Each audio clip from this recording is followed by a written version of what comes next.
everybody, Janet Beckers here, and I'm really excited today to introduce you to gorgeous Pauline Longdon from The Copy Alchemist. How are you, gorgeous? I'm great, thank you. It's awesome to be here. Yeah, today is such a really valuable topic that we're going to be doing here. So make sure you take notes because we're going to be talking about doing copy, which is like sales letters, emails, blog posts, absolutely every single thing that you could possibly be communicating. You need the skills of copywriting. So whether you're going to be getting somebody else to do it for you or whether you're doing it yourself, you don't want to sound like everybody else. And that's the hard part. So that's what we're going to be covering today from somebody this is her absolute expertise. So I'm really, really excited to welcome you here, Pauline. Now, before we get diving into our topic, and for everybody that's here, make sure you're taking notes. We're going to be covering lots of really good, actionable tips for you. And just so you know, I also have a special freebie for you today before we get stuck in.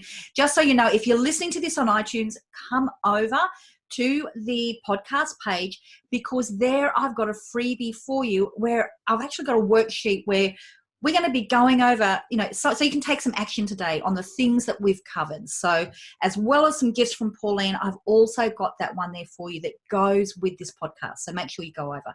So I've just got that housekeeping out of the way. So heading over to you, Pauline, before we get started, can you just introduce yourself because it's lovely to have another fellow Aussie and we've got a lot of background that we'll cover that we've realized we have a lot in common, but if you could just let people know who it is that you help and how do you do it, and then we'll get stuck into some really good stories.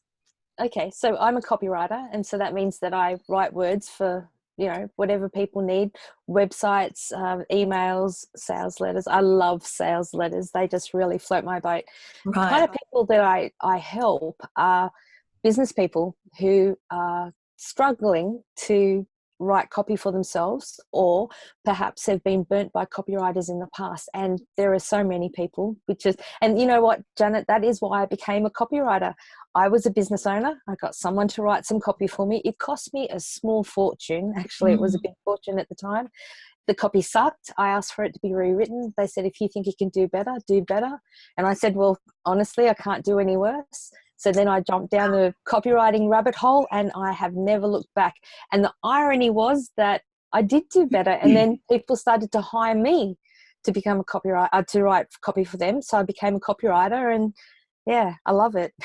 Isn't that funny? That's pretty arrogant. See if you can do better. Yeah.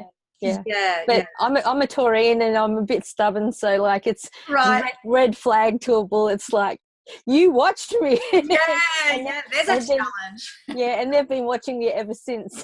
Oh, there you go. Oh, that's super cool. So I love that you do. And wait, so you're a copywriter, so you do copy for people. Yes. Is that the main way that you help people, or what about for people who don't want to hire a copywriter? Can you help those? Well, I can help people learn how to write copy. So I've got mentees and students that I teach. Because I think one of the things is, even if you don't want to hire, or if you do want to hire a copywriter, you still need to have a little bit of a basic lesson in copywriting, because sometimes people will look at the copy and go, it just feels off. Well, I don't know what feel off means. So I help people to communicate what's right and what's wrong with copy. But also, here's the thing about copy, because copy doesn't occur in a vacuum. It occurs in a space, and we call that marketing. So with marketing, I can help people, I can analyze their funnel to see, because a lot of people think that they've got a marketing funnel, but they have a marketing colander because it's got so many holes in it. Oh, that's a good way to put it. Yeah. Yeah, so what I do is I'll map out their copy and I'll say, okay, so you've got it goes from an ad, it goes to an advertorial, goes to this, it goes to this. So, but where's this go to here? There's a jump. So because I started as a marketer first and then went into copy, I've got that whole suite that I can then just map it out and say, this is what you need. Or if they don't have a big budget, I say, this is the minimum viable funnel that you need to get the results. Because you've got to be honest, Janet, marketing, copywriting is about results. Yeah. That's what we do it for. Otherwise, why waste your money? Yeah, absolutely. Because it's about, and this is where people, I think, sometimes get so wrapped up in the whole technical part of, you know, should I be putting 4 bullet points or, you know, 7 bullet points and, you know, and all of the structure and things that go into it. And these are the headlines that always work.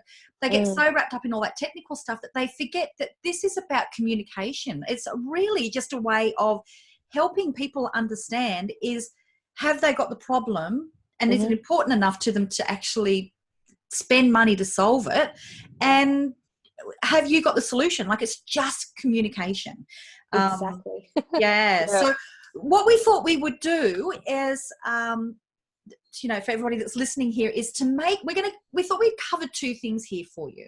So Pauline and I are really going to dive into what makes a difference between like just copywriting, like, you know, it could be written by anybody, and that real authentic emotion that goes into it. Like, how do you make it really connect and sound like you? So we're going to cover that, but before we do that, we thought we might dive a little bit into how on earth do you get yourself in the right mindset to even be able to write and be able to express and to be able to basically get your act together. Because most people, and my hand up is there, is you know, because I've studied a lot of copywriting, but I only use it for myself. And, you know, but I've seriously got to get myself in the right mindset to be able to write copy for myself, you know, let alone somebody else, because otherwise I just stare at the screen and the fridge. I go and check the fridge, like, you know, at least every 30 minutes to see if there's something new in there. So will we dive into that a little bit first, Pauline? And I think that's really good because, you know, as a professional copywriter, I can't and I don't have the luxury of waiting till I get in the zone, or when the muse comes and visits me and sprinkles fairy dust on me and says, you shall write copy now. I haven't got that luxury. So I'd love to share that with people, because they don't have the luxury either. They're busy business owners, and copy is only one little part of what they do. So let's help them. Excellent. Well, let's look at, so for you, what's the things that people really need to take into account in order to, first of all, get themselves organized, to be able to start writing their copy? And then what can we be doing that's really practical things to get your mindset right, your energy right? Yeah, so I think the biggest thing that I notice that people don't do is that they don't know who they're writing to. And I will give you a tip from every copywriter that I've learned from, and I've learned from some of the best on the planet, is that research, your copy is one in the research. Now, research is more than just facts and figures though, because people will talk about, with your research, you're researching the demographics. So that's how old they are, whether they're male or female, their psychographics, so what magazines they read, and, you know, all that sort of stuff. But there's something that people miss all the time. And so I've added a new word to the mix, and I call it emojiographics. Oh, so I like it. They're the emotions that people are feeling. And how do you find out those? Easy. We live in a time where there is unprecedented, candid view of everyone's lives, and it's called the internet. It's called Facebook, Twitter, and Instagram, and all of those social media. People are so candid on those things. And what I do in my research is I tap into what they're feeling about certain things. And this is what emojiographics are, is like, what are the feelings they feel about things? Like, so say for instance, someone like Donald Trump, I'm like, my goodness, like, people are so triggered about that on both ends of the spectrum. So if you're writing to a very liberal, liberal as in American liberals, then he's the enemy. If you're writing to the conservatives, he's a hero. So knowing your audience is paramount, because they will actually sometimes give you the words that you use in your copy. And one of my mentors, Dan Kennedy, said, if you can tell someone their problem as well as they can, or if not better, they will instantly think that you have the solution. So if you're using their words, if you're using their words, then they instantly think that you have a rapport. And also, here's the thing, this is not fake, or it's not trickery or manipulation.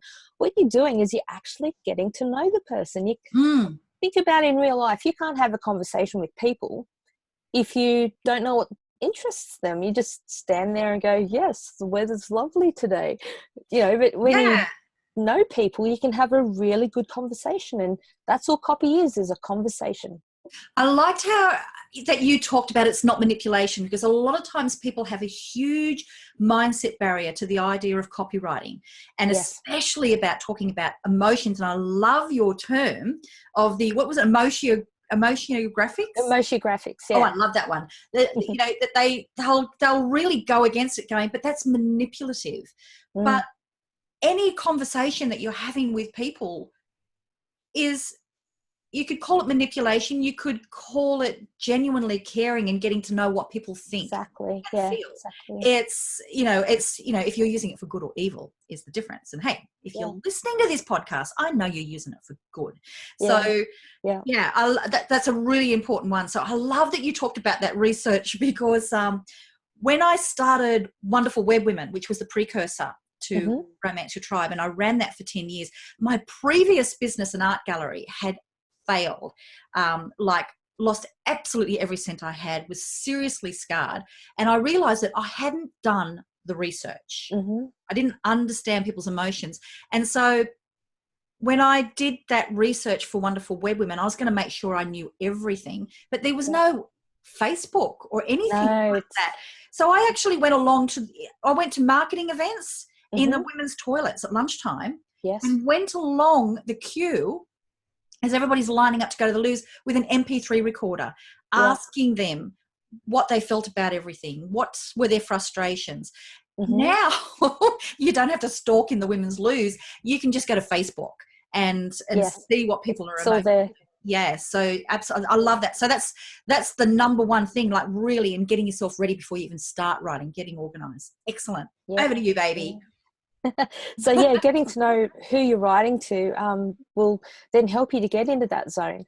One of the things that I do also is going from the research, then people will talk about, you form an avatar of who you're writing to.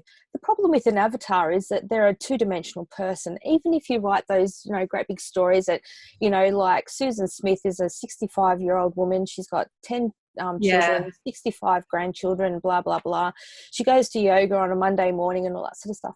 It doesn't matter, because she's still created. She actually isn't a real person. What I encourage my students and people that I talk to about the avatar, start with the avatar, but that is not the destination. So start with avatar, and then find someone in your social sphere who is the embodiment of that person.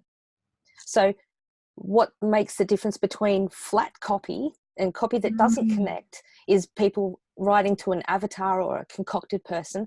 The copy that does connect with someone is the copy that is written to a real person. And so the difference in my copy, when people read my copy, they go, holy shit, you just got me in the heart. It's almost like you just know me so well. I'm writing to one person. I'm not going, hey everyone, they've got this solution. And I'll tell you, most of the time I write to my mother, because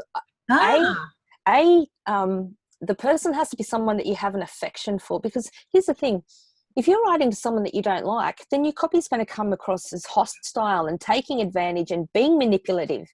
But if you write to someone that you love, then you're actually setting up a zone of, it's almost like a sanctuary where you're having this conversation, but it's a meaningful conversation with someone that you love. And here's the thing, Janet, I would never rip my mum off. I would never write copy to try to manipulate her or convince her to buy something that wouldn't be in the best and highest for her.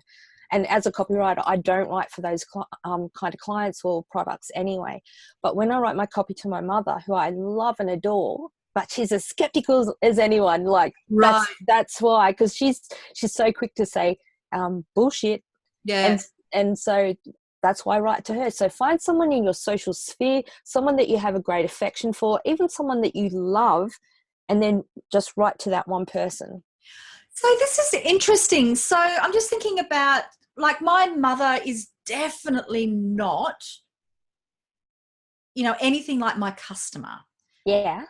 Though, mind you, having said that, she is, maybe because of, the type of customer I have or the type of market, to me, they're all potential best friends. And, my mum is really close like that. But, Yeah. what if your avatar is really quite different? Like, would you choose somebody like your mother, or would you choose somebody who's been a great customer, or that you'd love to be your customer? Would you still get that same emotion? You won't if you are writing just to a customer, but surely, like, let's take the mother out of it. Because see, I write to the boomers, like I write to baby boomers and supplement copy and other kind of copy. But then if I'm writing to a younger, I might write to my sister, or if I'm writing to a different audience, I'll find someone that I'm friends with, because I've got friends everywhere. There was a sales letter that I wrote recently that has just like gone crazy. And here's the thing though, Janet, I wrote it for a male copywriter to mostly attract male copywriters to an event that we're doing in Poland next month. And I'm the only female speaker, right? So he asked me, Trevor Crook asked me to write the sales letter for him. Now, I'm not male. I don't know what it's like to be male. But so what I did was I just targeted 2 of the copywriting friends that I think really need to go to this conference, and I wrote the letter to them as a composite character. And I've got to tell you, both of those people are going to the event because the copy spoke to them. But not only that, and I call this like collateral consumers, it actually rippled out to other people that may not have been totally them, but were close enough that they were influenced by the copy. Collateral consumers. Oh, you've got some good phrases. I like that one too. I'm a copywriter. I name everything that I do. That's a secret. Oh, that is brilliant. Okay, that's really good. So does that make sense? Like, it doesn't have to be a mother. For me, it's my mother for some things. For other markets that I write to, I pick someone in my social sphere that I know that will benefit from what I'm writing about. And then I just have a beautiful conversation with them. Yeah, I love it. Oh, that's a really, really good tip. Okay, so now with getting the prep, so we've got, for getting organized, I love those really different tips on, really getting to understand how they think and what their feelings are. So now when it comes to us getting ready to actually start doing the copy and getting our headspace right for there, what's some tips that people can use to even, so they can write so it's actually going to come from the heart and come out authentically? So what I like to do, if I sit at my desk and I can't write, I will read some really good writing. I will read a sales letter of someone that I like. I will read from an author that I like. I mean, as a copywriter, one of my favorite things to do is there was a copywriter called Gary Halbert, and he came out with a newsletter. So if you Google Gary Halbert letter or the Halbert letter, just read one of those, because there has unfortunately he's passed, but there has never been a copywriter who has written more conversationally than that man.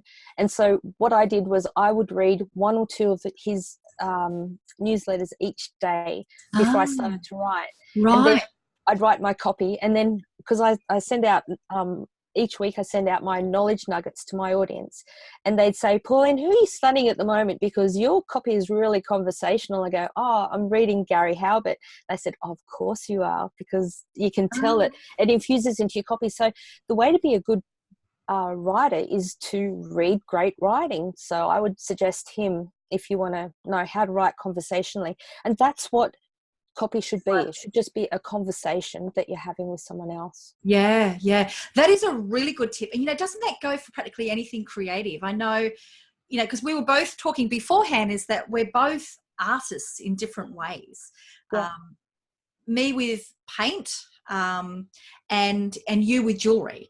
Yeah. And, and I know for me, to get inspiration is one of the best things I can do is go to an art gallery, or even just go on Pinterest, or go on Instagram and look for different artworks and techniques, because it gives me ideas. It's not copying, you're not copying Gary Halbert, but it's helping you to get your mind in that creative zone. So that's a really, really good tip.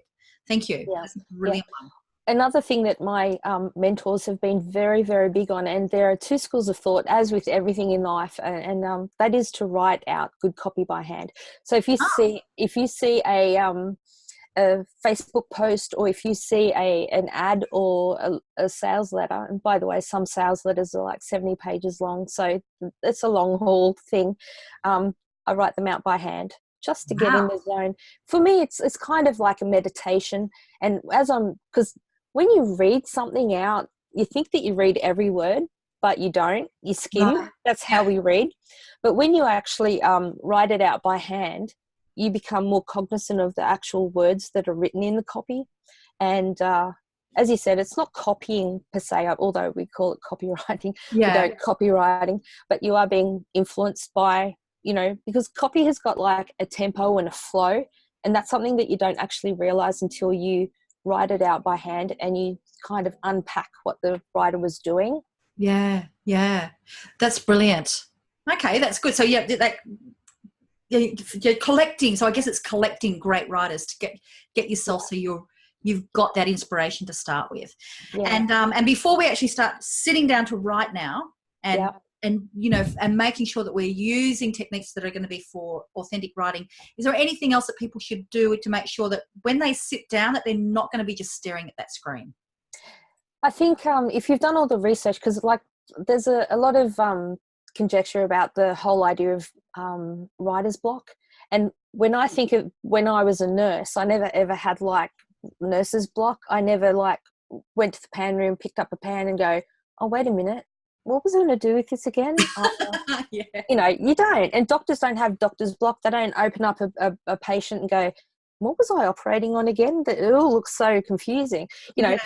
No one else does that. So as a rule, I just don't allow myself to have writer's block. If I can't write, I need to research more. So read more articles or, get into that. So that all happens before I sit down to write. So when you sit down, you should be right and ready to go. It's interesting you say that, because I hear a lot of people, and I'm exactly the same, like, just got to get in the zone, so I will have, I'll get the essential oils out. I put on my earphones and I put on Brain FM, because that was one of the things when I was writing some sales copy I just asked on Facebook all the copywriters who I knew, what do you use, like music that doesn't have lyrics to distract you?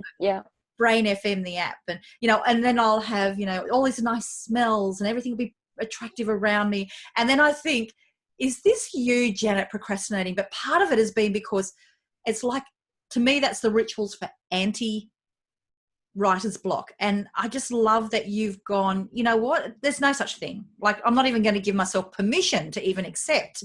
Can I explain why I do that? Because here's the thing, like, I'm in my office right now. I call it my bunker of brilliance, right? So I've got the essential oils. I've got things around me that, make me feel happy. I've got my double screens. I've got everything here.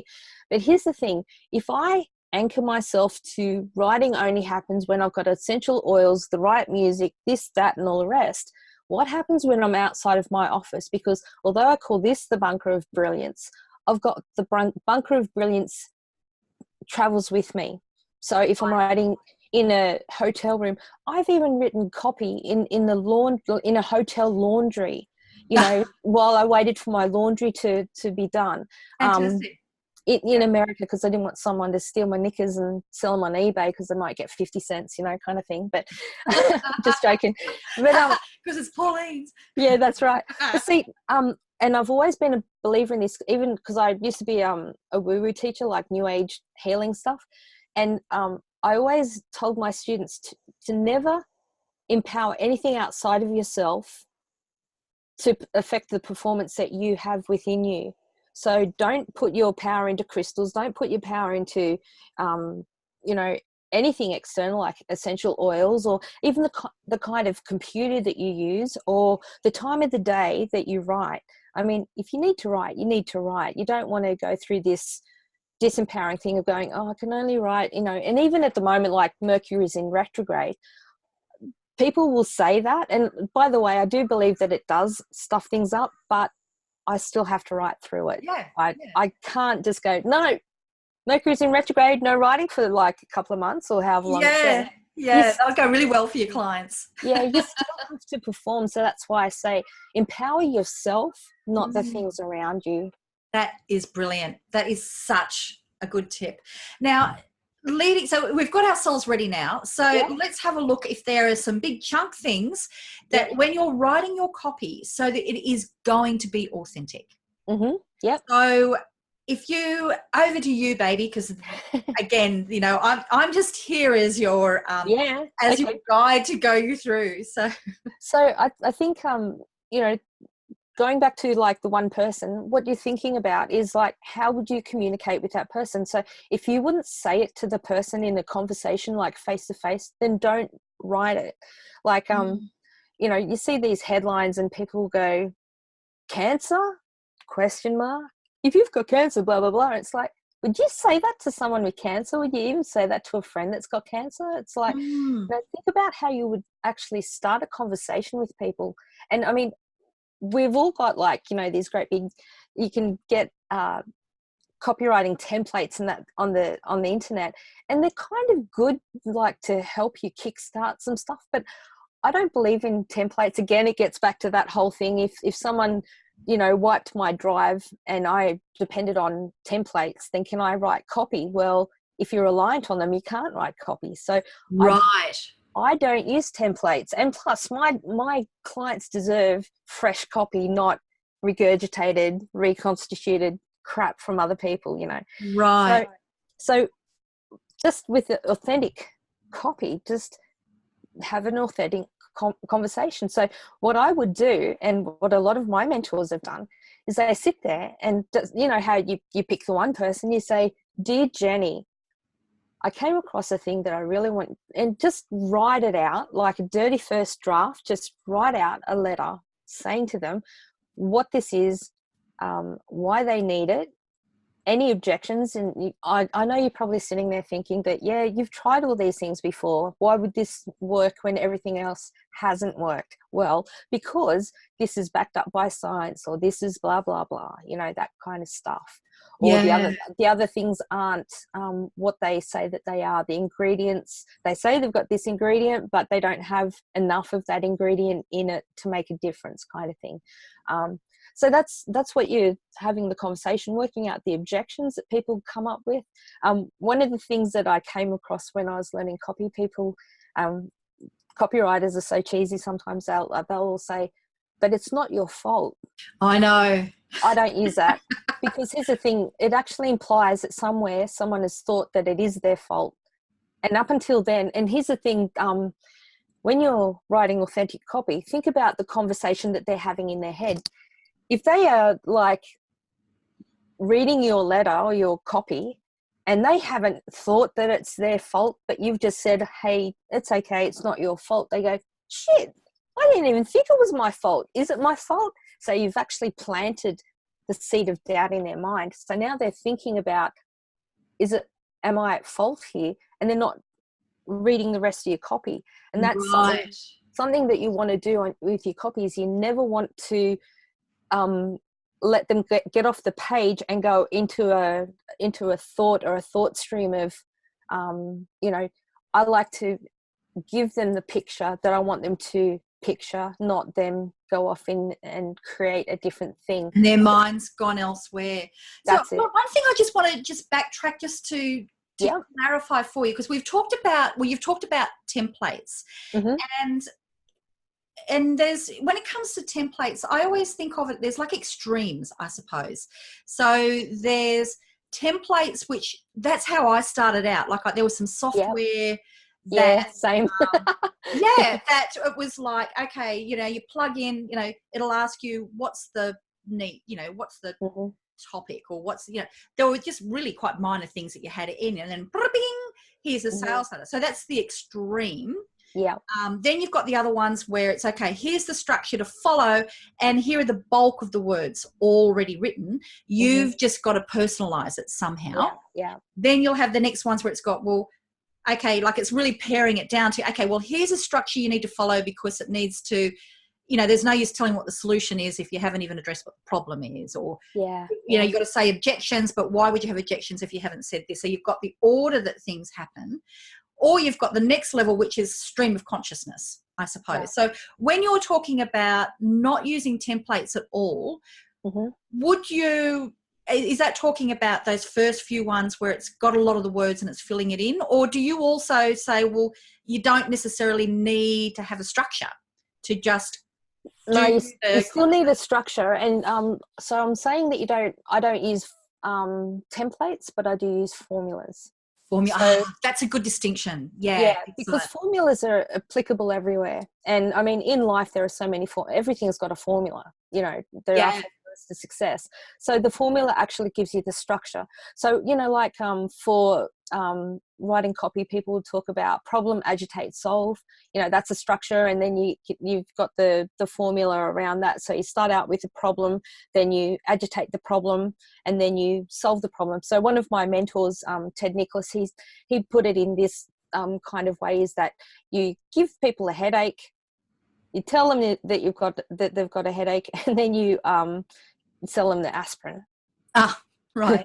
It's kind of like, but it's not even that you give them the headache. You actually more or less know that they've got the headache, but they're kind of putting it to the back of their mind. So you're bringing that headache forward and saying, you've got a headache. So, and this is what the headache's doing. You haven't got clarity. And now here's the solution. Yeah.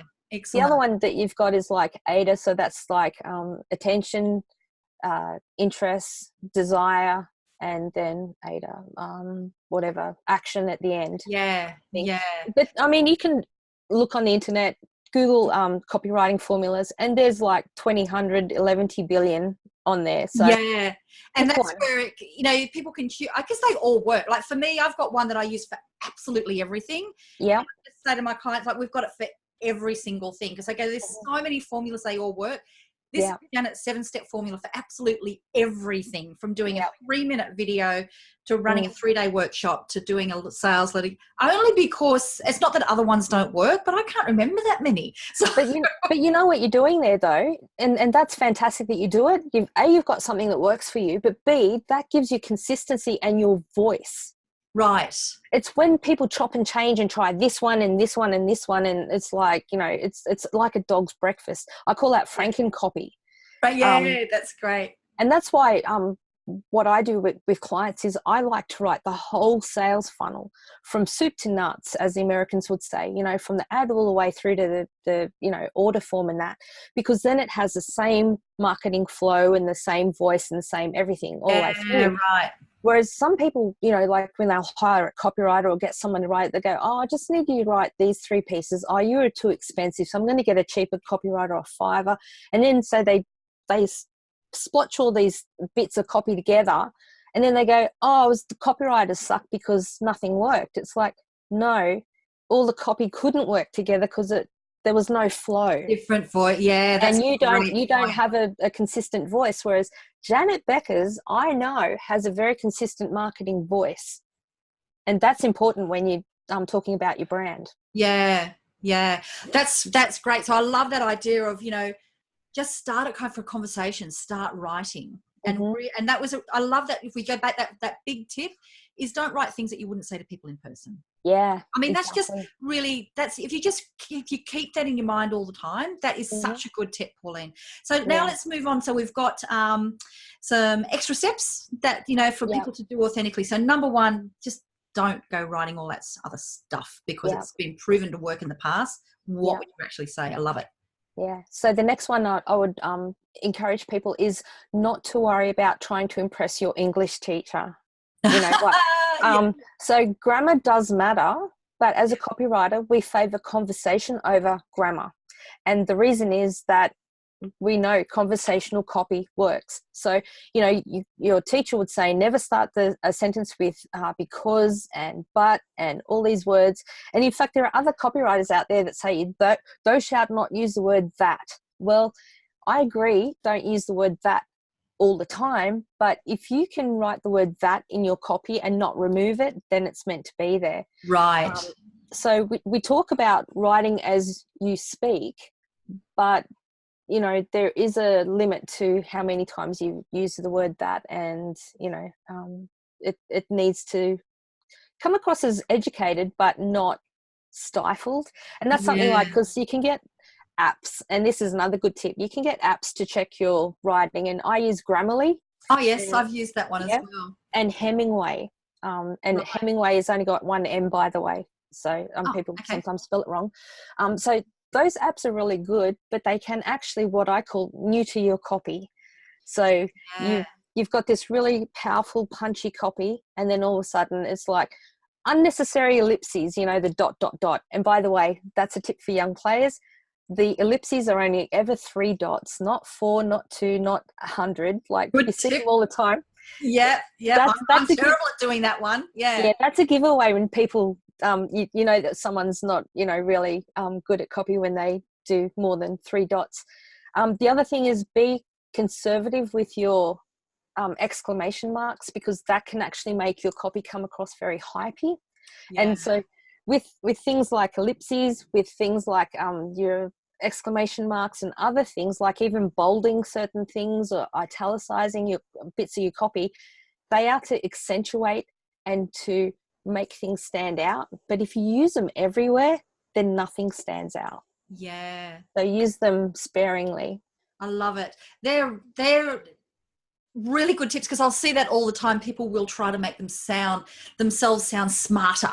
You know, people aren't going to take me seriously and buy money if I don't, you know, if I don't sound educated and worthy of them investing in, where in fact it just makes you sound awkward. Like it, So you just reminded me of another tip. I wasn't going to share this one, but you've just reminded me. This is really worth it, Janet. Is write to a 5th grade level.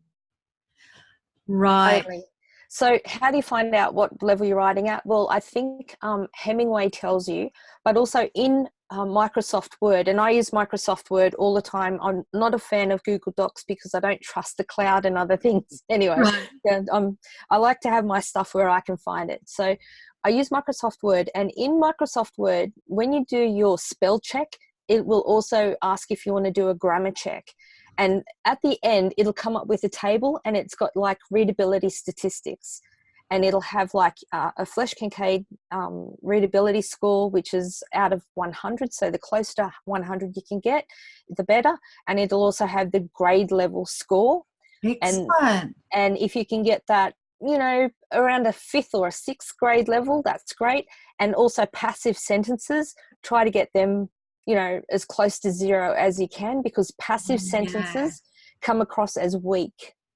So you want to know what your readability, and that's like, you know, all good copywriters need to know their readability stats. Yeah, that is such a good tip. I've never thought of using, say, Microsoft Word, of doing that grammar check. That is a great tip. Everybody, make sure you put that one down. Yeah, because people talk about dumbing down your copy, and I push back and resisted that advice. Our readers are not dumb, and there's a great copywriter said, the consumer is not a moron, they're your wife. And that was David Ogilvy said that. Okay. So if you remember that, and that's what I say, write to someone that you love. You're not going to treat your reader like a moron or an idiot. And so instead of dumbing your copy down, just simplify it. So if you can just say the same thing with a simpler word, think about like a 12-year-old. Wouldn't a 12-year-old understand concept, or would using the word idea sound better? Yeah. Just those kind of little differences, and they make a big difference. Because you know what, you know why it makes a difference is because people don't have to think about words, and then they don't feel stupid if they don't know what that word means. Yeah, that's brilliant. And it's such a common mistake. You've just given a whole wealth of like really simple tips there. Write all those down, everybody, because they're the things that is going to make it really easy for you. So when you're actually, you know, to have that extra check and to find the things that you can improve. So I think we've got time for one last quick one. Yeah. Okay. And, I was going to say, because I really want to give this one. This one's the one I wanted to give the whole show for. Yeah, so, right. So we've spoken about writing and that, and writing is not without struggle. I'm not going to lie to anyone. You will struggle, all right? So here's my tip, and this is what I give my students and people that I teach copy to. So just say you've got 60 minutes and you're sitting at the beginning of your 60 minutes, you're sitting there, you're looking at the cursor blink or whatever, and you're thinking, man, what am I going to write about? So you've got a couple of, it's like sliding door moment. There are a number of different options open to you right then. You can sit there for 60 minutes and struggle, and at the end of the 60 minutes, you've still got nothing on that page, right? So that's scenario number one. Scenario number two is that you can sit there and force yourself to write some copy and just get it done. And option number three would be to get up, break your state, go for a walk, or my favorite one is have a recalibration nap because my brain is like a bit fried.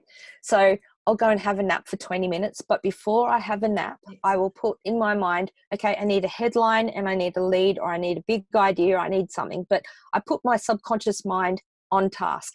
And then I go and have a nap, and I set it to be like 20 minutes. I can guarantee you, often I don't last 20 minutes because my mind after 10 minutes goes, got it.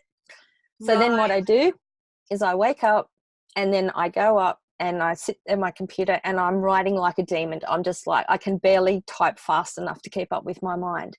Excellent. So think about the three scenarios. Number one, you've got nothing to show at the end of it. Number two, you've got something to show at the end of it, but it's forced. And when you force writing, it turns out like crap, and it reads like crap, and it doesn't connect.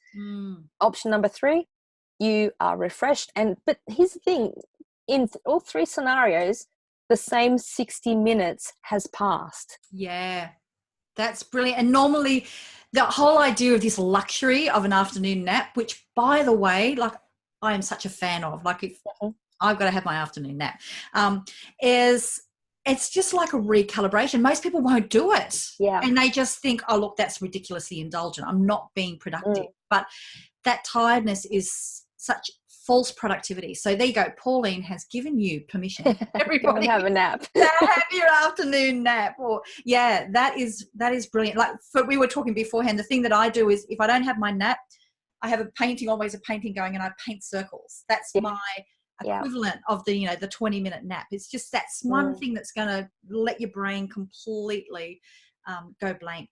They are such brilliant tips. We've covered so much today. Like we've gone from really, really great ways on how to get super clear on who you're talking to and how to talk to them. We've talked about how to get your mindset straight so that you can be writing. We've talked about how to really just write as if it was just you. Like, how would you talk? Don't start trying to make things that sound clever but they're not you, like you wouldn't use it talking. Stop trying to impress your English teacher, and really valuable, really practical things that you can be doing right now that's going to help you, be like a pro. And then that, you've got that limited amount of time, sharpen the saw. So, get your mind blank and just get power in writing. I mean, that's, just those big topics is to go in there. So now for everybody that, for people who'd like to get to know you more, Pauline, what's the best way that they can do that? They can go to my website. It's thecopyalchemist.com. And if they go to thecopyalchemist/romance, I have a report for them. And also I send out what I call a weekly knowledge nugget. And it's like a newsletter. It's not actually an email. It's a long newsletter. And a lot of people have said it's like a marketing seminar in an email. So, oh, wow. Good on you. Yeah. So I'd be happy if people want to check it out. They can subscribe, stay as long as they want. And then if they don't get any benefit from it, just, unsubscribe. But it's a good example of showing, because what I do is I start out with a story, tie in a knowledge nugget, which is an actionable thing, and then I tell them, how to implement it into their own life. And that's brilliant. Yeah, I love it. And if people are wanting to work with you, so they can come to you, you can be their copywriter. And so Pauline and I were talking about, she's quite well known over in the United States, but not as much in Australia. So, and there's intricacies in the language that are really important to make sure that you get right. So, especially for my Aussies, to have somebody that is such a such an expert at doing copywriting, and then also knowing that you're already right for the worldwide. So people can come to you for copywriting, and then also they can come to you if they're wanting to be mentored to learn how to write their own copy, or write copy for others. So that's brilliant. So I would love to hear from you when you're listening to this, what were your ahas? And so one of the best feedbacks, the best thing for Pauline and for I is we love hearing from you. So either wherever you're listening to this podcast, you can either leave some of your feedback. If you're on iTunes, I'd love it if you'd leave some feedback, on the, as a review, and just say, like, what did you learn? If it's on the podcast page, leave a comment, or just come and find us over on social media. You'll find us both there on all the different social media platforms. Drop us an email either way, but the best thing is just tell us, what did you learn? And for me, what action did you take? So one of the things that I've got for you to help you to take action is we have a worksheet that goes exactly with this podcast to help you to take action on the things that Pauline has talked about today. So use that as the guide to go with this, because it'll actually help you to take action this week, and let us know what action you took. That would be totally awesome. Thank you so much for your time today, Pauline. I'm just so stoked we finally got to, to really connect, and to for me to introduce you to everybody. And thank you so much. Thank you. For that fantastic value. Yeah, thank you. Happy to share. Okay. Bye, everybody.